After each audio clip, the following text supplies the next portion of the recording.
Hi everybody. Our word for the past 2 weeks has been enthusiasm. And I have had a myriad of thoughts regarding this topic, but first I gotta tell you about my trip to Publix. It was on my lunch hour. I had a specific amount of time. I had my list, didn't bother with hair or makeup, threw something on and ran to the store. I wasn't very enthusiastic about it at all. And I'm going from aisle to aisle, and I was in the final aisle, and I see this little boy literally dancing down the aisle with this big smile on his face. The song that was playing it was sort of like Muzak. What a feeling, I can't have it all, na, na, na, na, na. Take your passion and make it happen. Okay, I should have warned you all that I would break into song.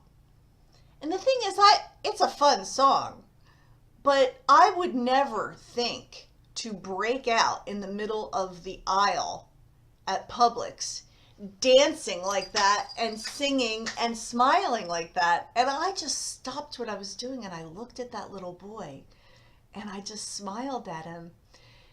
And he just looked at me and he said, "It's a good song." I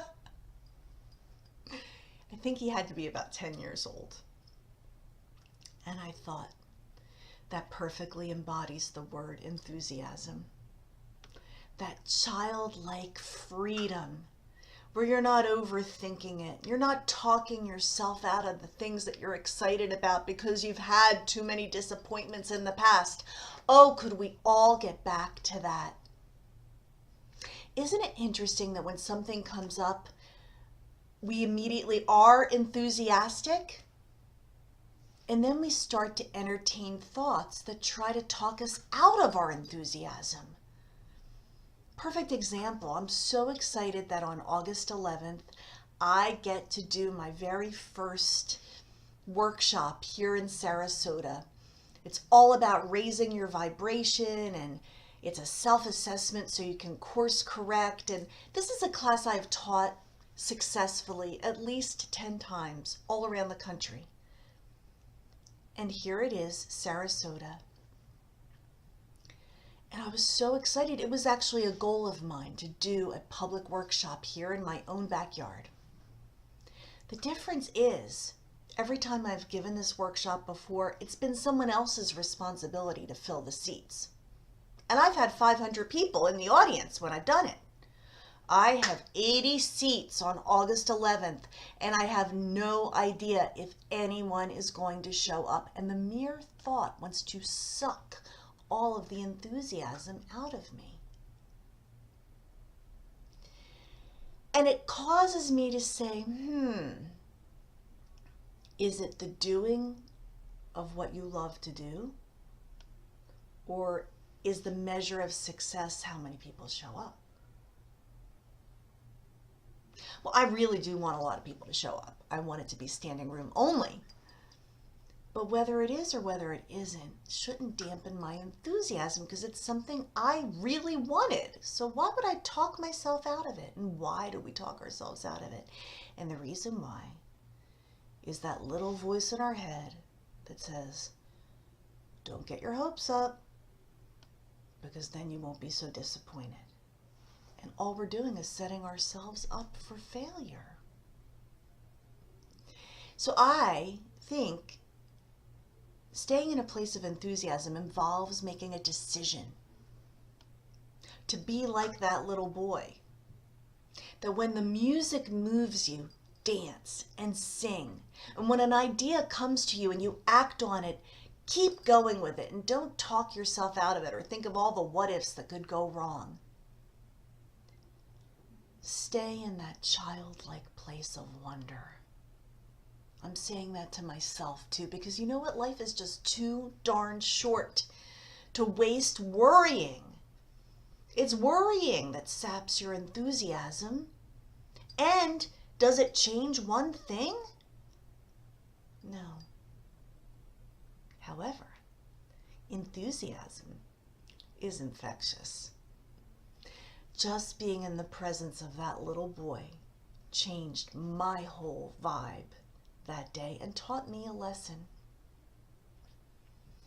And I hope that you are encouraged not to talk yourself out of your happiness and enthusiasm for life.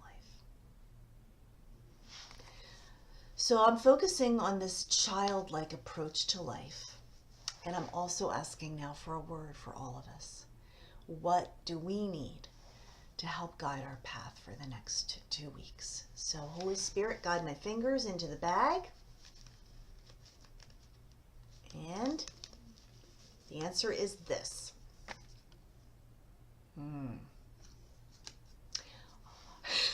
I feel bad for you guys because, I see it and I'm like, and you're like, what is it? What is it?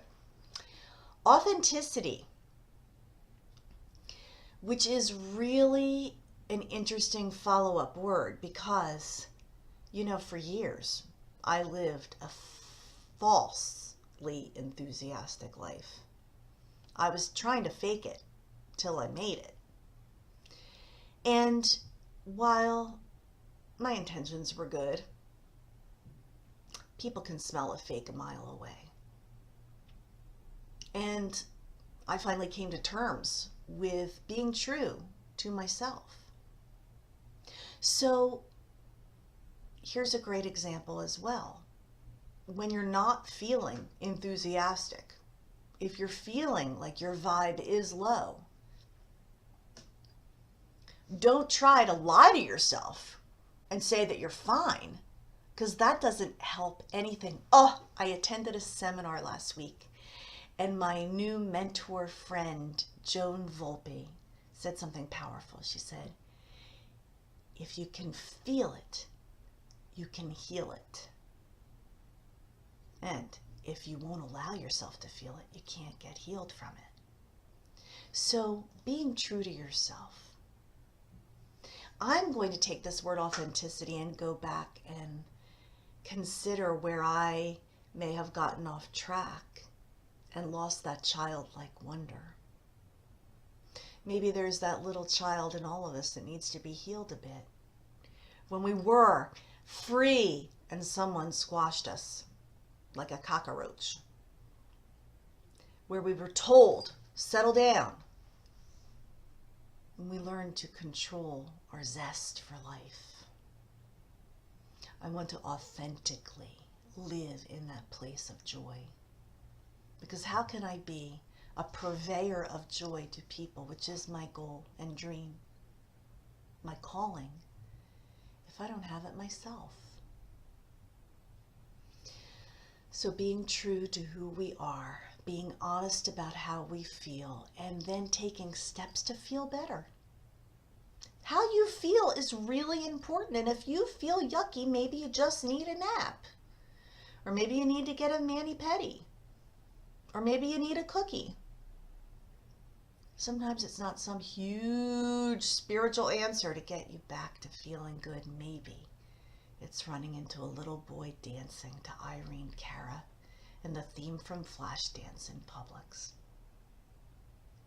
May your journeys take you to places of childlike wonder these next 2 weeks as we rediscover our authentic selves. Have a good couple of weeks.